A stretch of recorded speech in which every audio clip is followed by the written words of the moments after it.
over here, I'm Caroline Farrow. I'm the campaign director at Citizen Go, and I've been in the pro-life movement in the UK probably since about 2010, when I just started writing and blogging, and it was something I felt really, really strongly about. And I didn't realise quite what a need there was for UK pro-life apologists out there, and the reception that my writing got was quite extraordinary, whereas I kind of thought I was being very mainstream.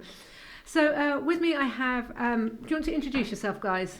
I'm Gabriel Yates, and I've been going to March for Lives for a few years now, and I'm really happy to be here today.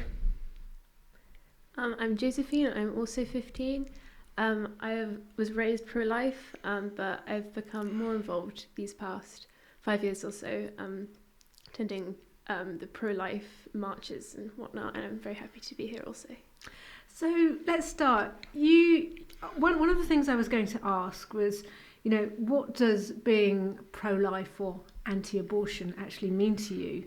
And why are you pro-life? So Josephine, you said you were raised pro-life, but presumably at some point you must have come to your own decisions or questioned things. Yes, well, I'm in a mainstream school, so I experienced a lot of different opinions on the pro-life issue, especially after I entered secondary school, and there were talks, discussions, and I noticed how very aggressive a lot of people could be about the subject. And I thought, okay, hold on a moment.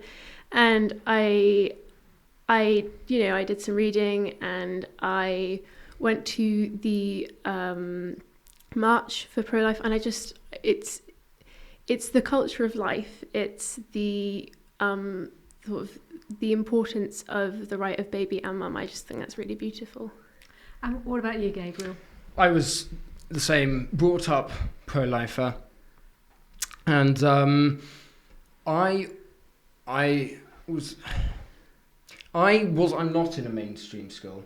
I'm homeschooled, but I always had debates with friends. Always my friends. I had some friends that would disagree with me, and I have read up on it, but it's mostly my parents.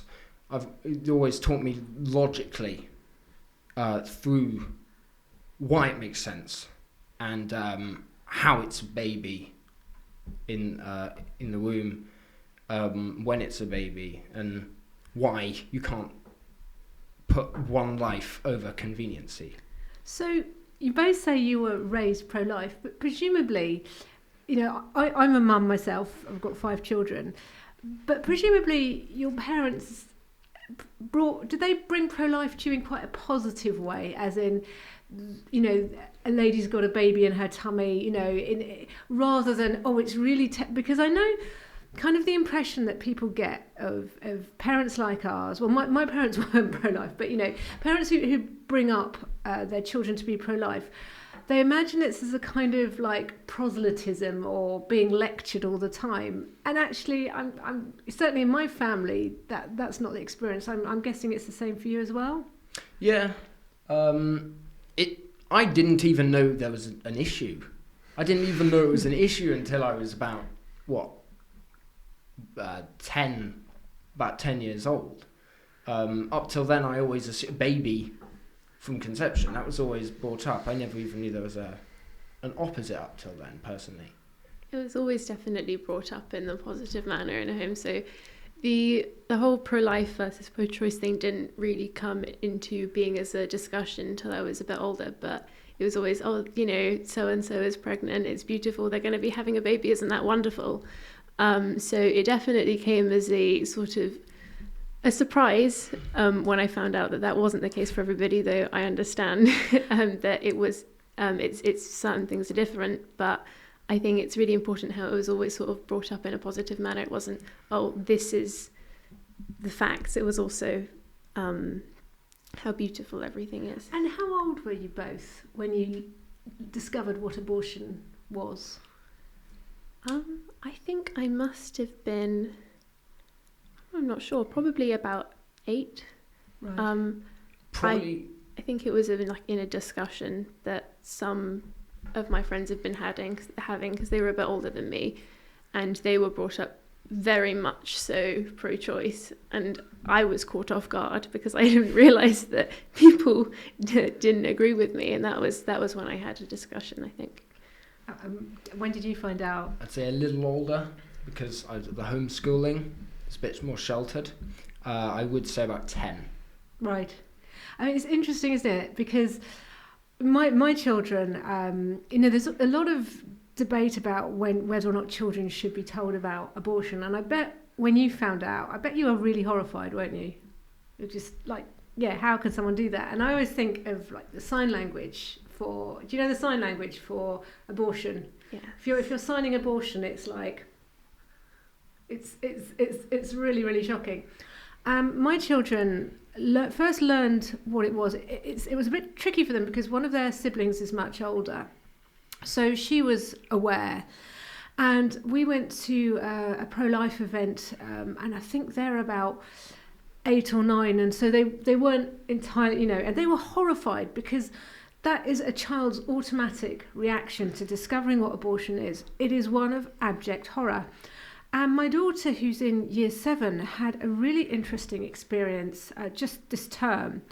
So they haven't, because she's been at a Catholic school, they haven't really discussed abortion at primary school. So she's in her first year of secondary school, and she knew what it was. And in a geography lesson, the teacher was talking about China's one-child policy and mentioned abortion. And the children didn't know, or the students in year 7 didn't know not all of them knew what it was. So they asked her, and she said, well, it's when somebody has, I'm not sure the explanation she gave, but someone has a baby in and they decide to end their pregnancy. And the children apparently were saying, they kill the baby. And they then began asking questions about, well, does the mum have to give birth to a dead baby? What happens? And she was really besieged with questions. And she then said, well, because this is a Catholic school, I can't really go into that, which I sort of found quite shocking and a bit of a cop-out, because I thought, you must have realised that this was going to come up, but she obviously didn't realise that the kids didn't know what abortion was. So I'm kind of, I mean, fortunately my daughter did know and was very well able to sort of feel that. But you said that it came up at school quite aggressively, Josephine. I'm just wondering what that sort of looked like. Well, mine did come up in a sort of RS lesson, but the difference is a Catholic ethos is quite different to Catholic teachers. So someone saying, I have to do this to uphold the Catholic ethos before then saying something really changes the way the meaning is portrayed, because immediately people put doubt on it because so you don't actually believe it, you're just saying it because you have to. So I think the first time I remember it coming up in RE was probably when I was in year 7. And the way it was presented was very much, well, this is what the church teaches, but in reality, let's face it. And it was just, I was like horrified when I heard it put like that, because it was so undermining to the argument. They were like, well, some people say it's at conception, that's what all the Catholics believe, but let's face it, it doesn't. And then it immediately, in very young minds, sows the idea that it's not a child, and it is just like an embryo is just a clump of random cells, when that's not the case. And I think that's quite it was very disappointing, definitely, when it was put across like that, because the answer to that question, especially the first time you hear it, is so important. And when you hear someone say, I feel like I have to say this because I have to uphold this ethos, is very, very different. Have you come across anything like that, or? I've had discussions, but my teaching, because it's homeschooling, Mum would teach me. So I was never taught anything contrary. No. So do you think it's hard being a pro-life teenager? I think it can be, but it does depend on the company that you keep. So when I'm in school, it's significantly more challenging. So right now I'm in an exam season, I'm not doing lessons and whatnot, but just a few weeks ago, there were these sessions about growing up, discovering yourself, etc., etc. And the older people are, the more aggressive their opinions are towards it. Whereas when I'm at home in my own group of friends and family who I hold closer, it's much easier when people are open to hearing another opinion, even if they don't agree with you, when you're in that sort of setting. I think not coming across as aggressive is just so important, because people want to be heard and they don't want to feel like they're being sort of just shouted at, and it works both ways. Do you think it's hard, Gabriel? It's so funny, the difference between being a homeschooler and going to a regular school is, especially in younger years, it never came up. And then when I got I would get into a lot of heated debates at 12 with some of my friends about this. In 12, 13, that was the age that I got into it. I never took any of it like emotionally, personally at all. So I wouldn't say it was hard for me personally.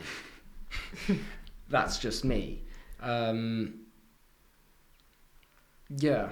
I mean, I wonder if it's got something to do with personality, because I'm thinking of one of my daughters, and I won't name which one, but I think they discussed abortion in school, probably in about year 9, and she found the whole thing really traumatic. And she said she was the only one in her class who disagreed with abortion, and she was so horrified. And she said, "Oh, there are girls in my class whose parents have had an abortion," and she couldn't get her head around that. And then that led to a difficult discussion that we had to have. And she said, because they must have lost a sibling, and she just found it really horrendous and traumatic, and she couldn't get her own head about how people were seemingly being so casual about it. And, she's of the type that she would just kind of keep herself to herself, really, because, if you're... And I think you need to have a very strong personality, and she's very assured in her own beliefs, but actually was just thinking, well, I'm not going to get anywhere here. So just, she let her views be known in that safe environment of the classroom where they could say different things. But I think she sort of sat back absorbing it. And I said, well, in a way, this is sort of what the real life is going to be like. You will find that you are that one dissenting voice. But additionally, I think it's very hard, depending on what career you go into. When you go to university or whatever, freedom of speech at the moment is so stilted, and you have to be so careful what you say, that I think for a lot of people it's just a question of they feel like they have to keep their heads down through school or through university, and then there will become a time later.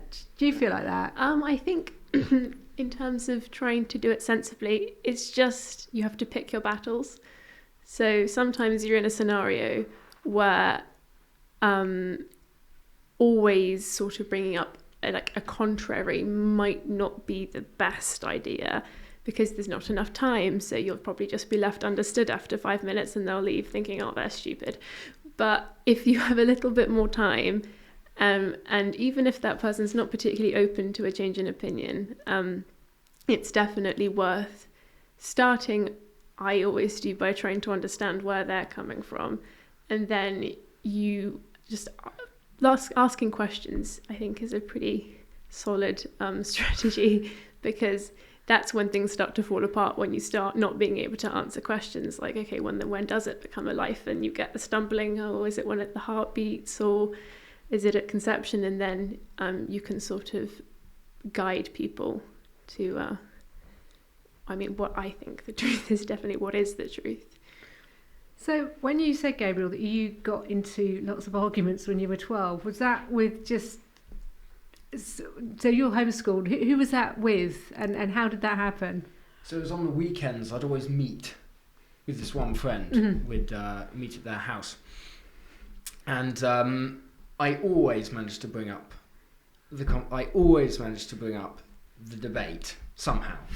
I'd just bring it out of nowhere, and I'd always win. And he every time he'd revert back. Sure. Every week.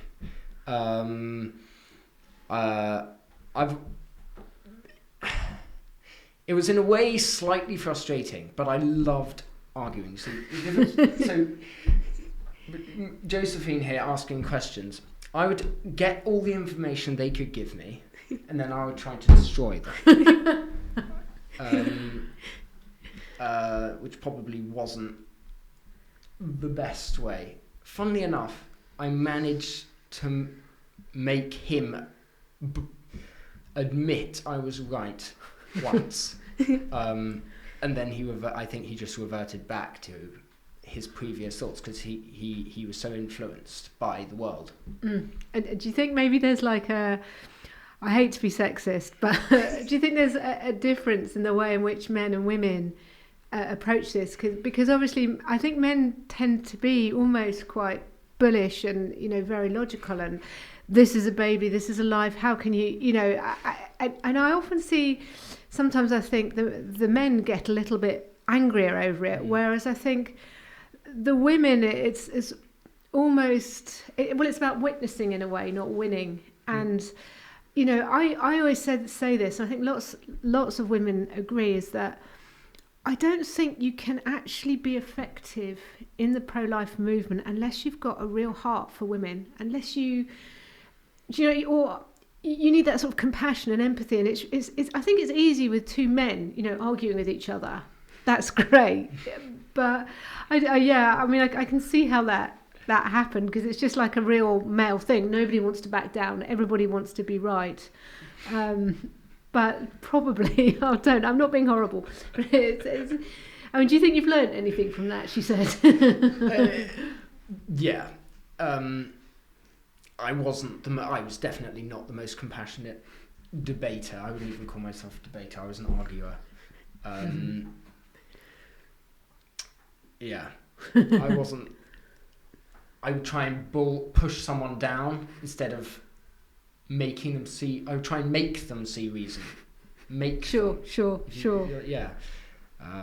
Which never works.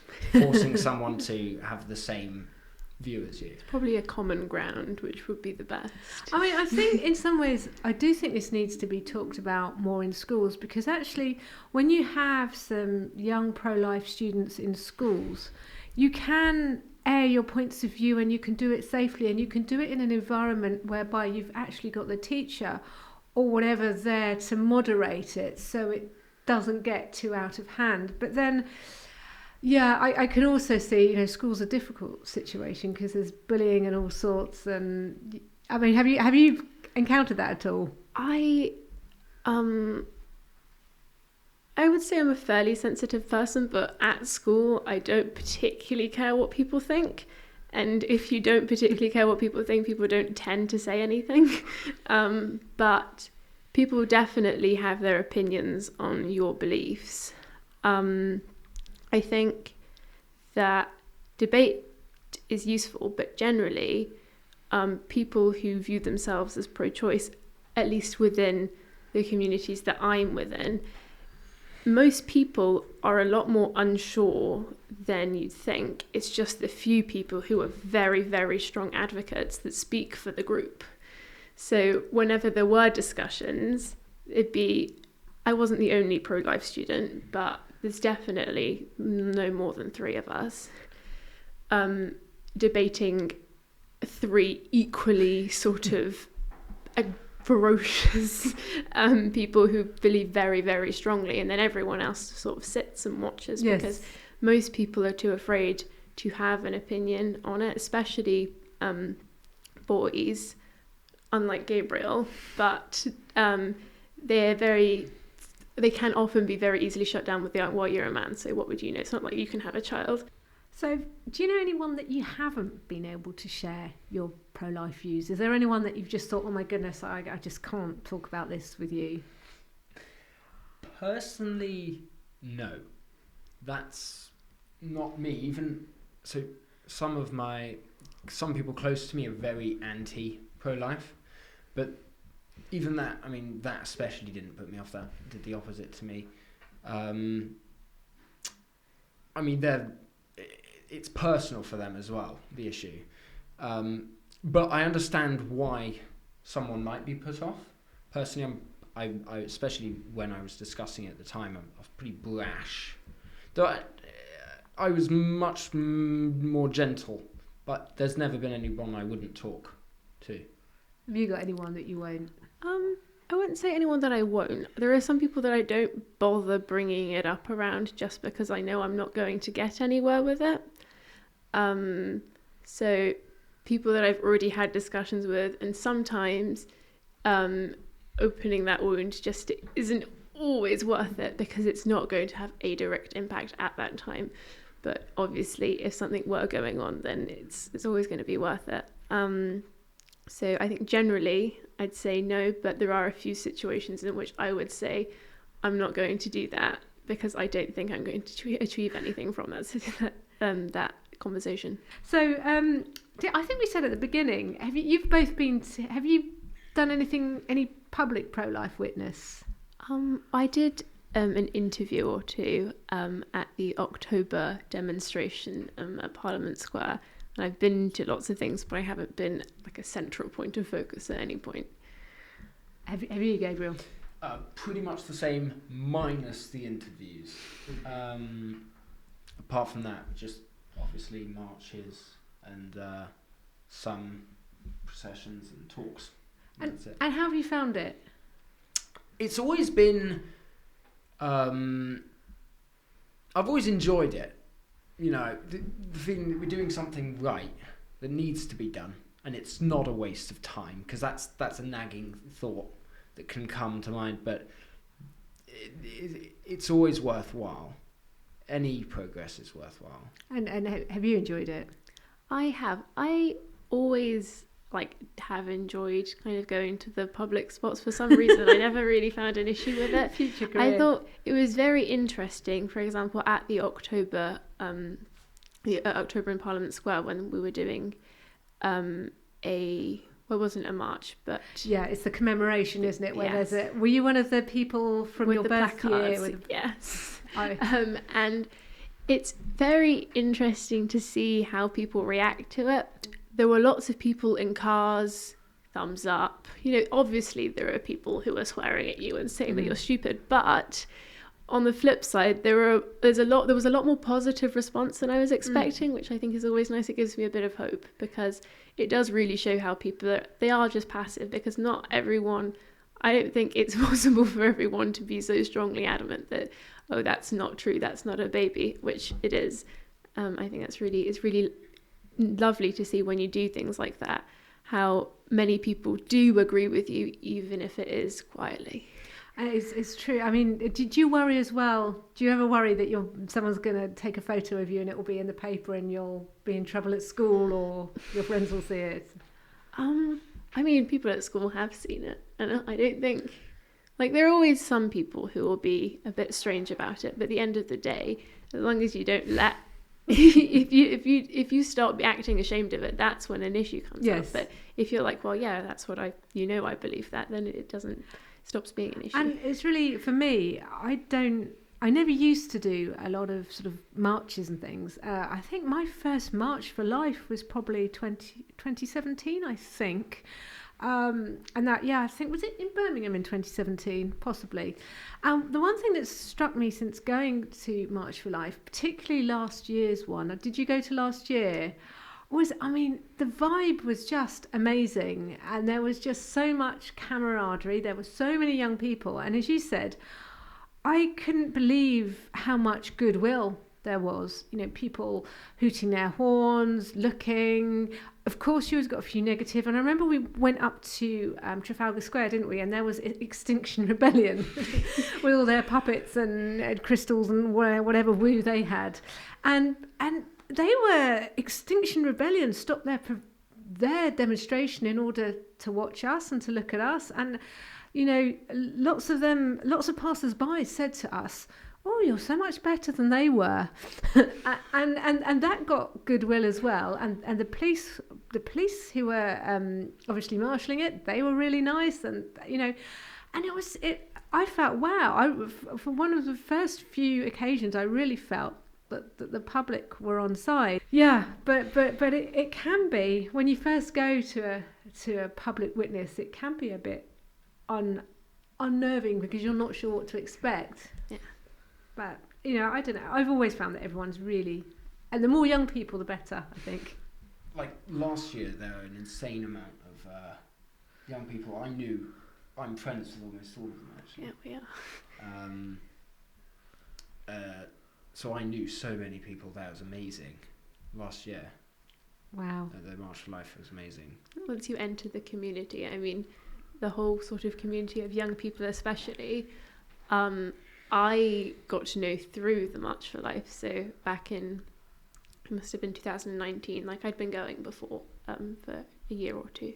But once you get to know people, you really integrate so quickly and you get to hear so many stories, and it's really amazing to see how many people really do so much to support the movement. So what do you think we can do to build up a pro-life community? I mean, I can sit here and tell you, but I won't tell you how old I am. I'm 21. I can sit here and pontificate, but you're like the younger generation. What do you think we can do to build up a pro-life community? Just to have conversations, really, is talk about it. It's something a lot of people struggle with, even my pro-life friends. A lot of them that are, actually a whole family I know, they're all anti-abortion, they're all pro-life. But I wouldn't, they're anti-abortion. Pro-life might be taking it too far. They're not active at all, whatsoever. They'll never talk about it, even with me. It's never a conversation that comes up. I think the main thing is making sure compassion is so important in a conversation with, especially when people could easily, so many people have it's a personal issue. I think compassion when talking to them and just asking questions, and I think you want to hear it being put in a real way, and not like real as in like with the kids, but real as in just a genuine conversation, because I think what I found is an issue that I encounter is when things get like over modernized and like super, let's make it really relatable, that just it completely backfires because people don't tend to respond very well to that. So I think just having a proper like sit down conversation where you can discuss what's happening, like Gabriel was saying, having conversations is just the best way, because if you start like trying to make it overly sort of something that it isn't, people immediately notice that, whether they mean to or not. Not just having conversations, I find. So that was just brought to mind. I mean, I think things like marches are so important, really. It's one of the best ways. It's just bringing notice, really, and it's to start the conversations. With a march, it is something you can say what you did at the weekend. But it's so true, though, isn't it? Kids know, they know when they're being patronised. And also, what would you say to teenagers who disagree with your pro-life beliefs? Or who disagree, I think the one big thing is people are so uptight about abortion centre protests, aren't they? Yes. So my mum, she does the 40 days for life, and I've done a few things with them, but I haven't actually done sort of standing outside the centre. And I think people tend to be more relaxed if you say, well, that's not what I think, I disagree with you. They're like, okay, I can respect that. And it's like, and I stood outside an abortion centre, and they're like, hold your horses. I think that's like, it's like a different level of belief. And I think, but being like having that testimony is really, really important, because if you show that you're willing to put yourself in a situation like that where people can be very hostile, and even like on marches, you have people being really quite horrible. It shows how important it is. Shows how much you care, that you think it's true. Because if I wouldn't be willing Well, to get myself shouted at by some random guy on the street if it wasn't something I believed in. Excellent. I've just been blown away by you two. So it kind of gives me hope, because you're so articulate and so passionate, and I kind of look back to where I was at your age, and yeah. And in fact, I remember seeing in the late 80s, I think it was SPUC outside my local library with balloons and placards and things. I remember being quite interested, but that was it, you know. But actually just you just need that visible presence, I think, sometimes, because otherwise the media and the other narratives just win, don't they? So no, I mean, I'm just blown away, you know. It's so great to have young pro-life voices. And she says, being really patronising. No, but thank you so much. Thank you, Gabriel, and thank you, Josephine. It's been a really good conversation. Thank you very much for Thank having you. us. It's been a pleasure.